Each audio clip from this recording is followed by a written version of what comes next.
Ngipidang sumbai pi borok sesi sen pat chaganika channel kejongi bat hakanika video ke bom tahu sengi ngin pek yakanika kam ke borok Laitkam po Shillong Meghalaya. Subscribe yakanika channel bat turn on your notification bell ru kanang bapinum do yaki video ki bangi upload.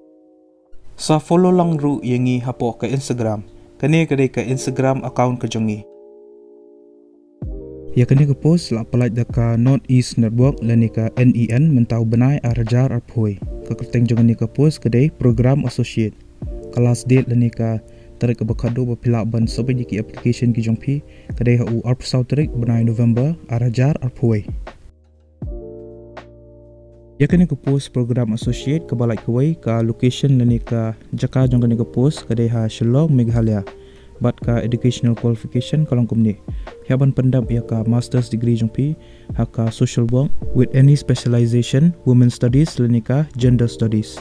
Bat ka work experience kalong kumni. Pidai bandan minimum R6 experience. Pila de ru bandan ka experience baka knowledge bantrai haka Northeast region. Pidai ru bandan ka jingsngutu haka social change.